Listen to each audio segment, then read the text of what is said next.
Aujourd'hui, je veux vous parler d'une des choses qui a probablement le plus impacté ma vie, c'est le fait que je me mette à lire. J'ai dû lire des centaines de livres de dev perso ces 10 dernières années et ça a vraiment transformé ma vie. J'ai envie de vous en partager un petit échantillon aujourd'hui en vous partageant un des livres de développement personnel qui m'a le plus impacté. Je l'ai lu il y a des années maintenant et je m'en souviens encore.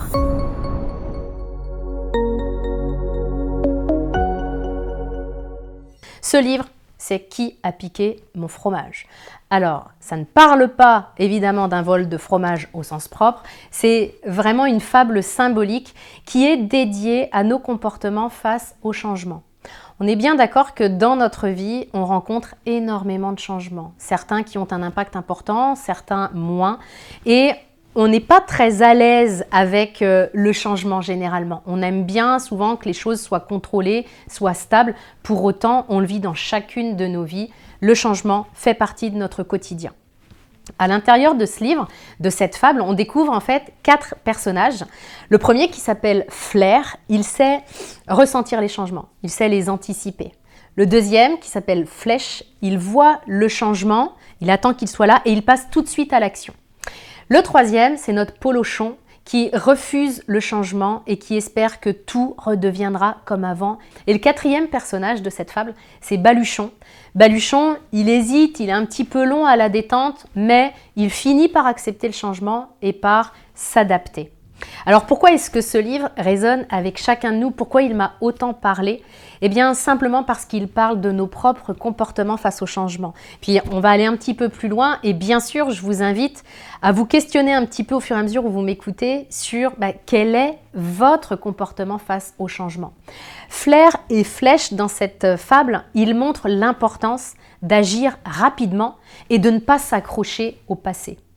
Polochon, lui, il symbolise notre tendance à résister au changement, à attendre que tout revienne comme avant, alors que dans bien des changements, tout ne redeviendra pas comme avant. Mais Polochon, il s'accroche, il résiste à l'évidence en fait. Il refuse d'accepter la situation alors qu'il n'a aucun pouvoir sur la situation.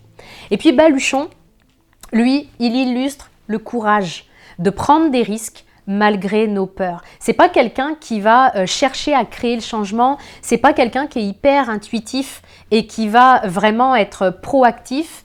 Il se prend le changement en pleine face et en même temps, il a le courage de prendre des risques malgré nos peurs.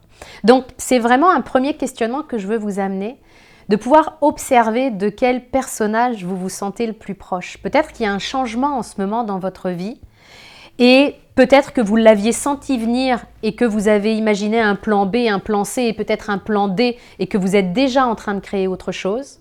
Peut-être que vous ne l'aviez pas senti venir, mais quand il est arrivé, tout de suite vous êtes passé à autre chose. Mais peut-être aussi que vous êtes un peu en mode Polochon et que vous restez dans le statu quo alors que de toute évidence les choses ne changeront pas, ne redeviendront pas comme avant.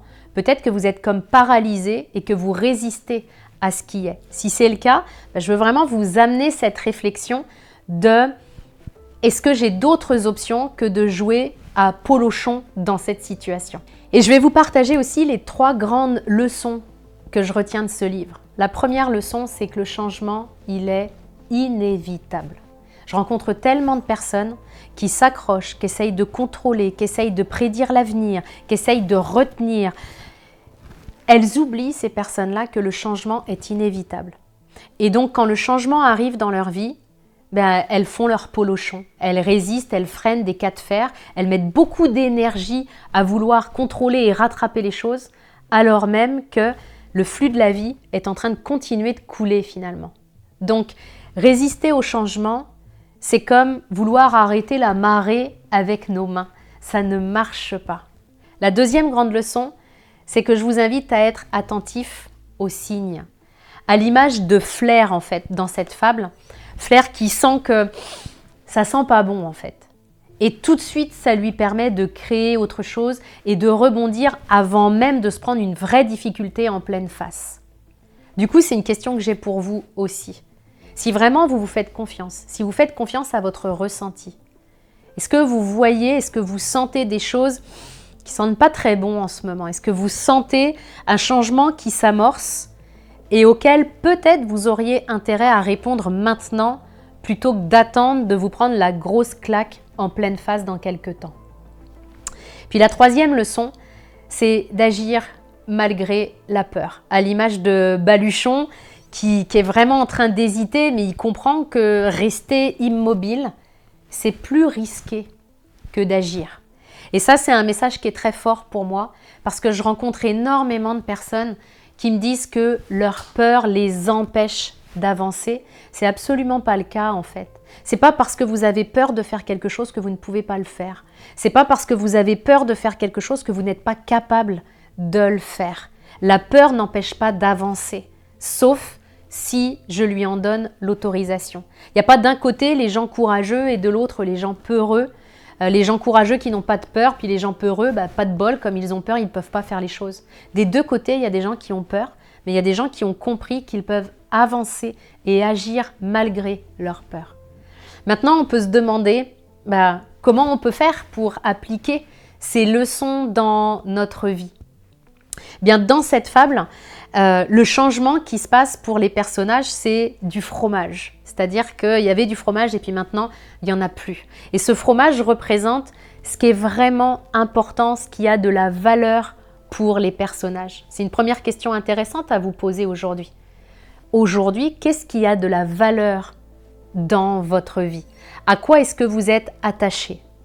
Ça, c'est le premier point. Peut-être que ça peut vous permettre de vous recentrer sur l'essentiel.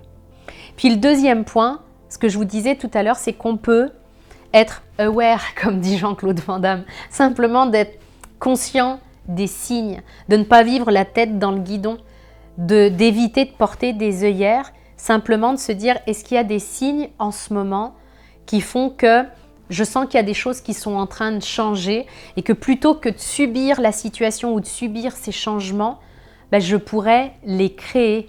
Et là, je serai acteur, et là, je serai aux commandes et je serai connecté à ma puissance. C'est toujours plus agréable de créer le changement plutôt que de le subir. Donc, est-ce qu'il y a des signes en ce moment dans votre vie qui vous indiquent que vous avez besoin de créer le changement et d'être proactif? Et puis, la dernière application qu'on peut en faire également, c'est de commencer par un premier pas. Je vous le disais tout à l'heure, ce n'est pas parce que j'ai peur que je ne peux pas le faire. Et ce qui va favoriser le changement, c'est souvent non pas de faire un grand pas, quelque chose qui me semble inaccessible, mais c'est vraiment de faire une petite action, la plus petite action possible du jour.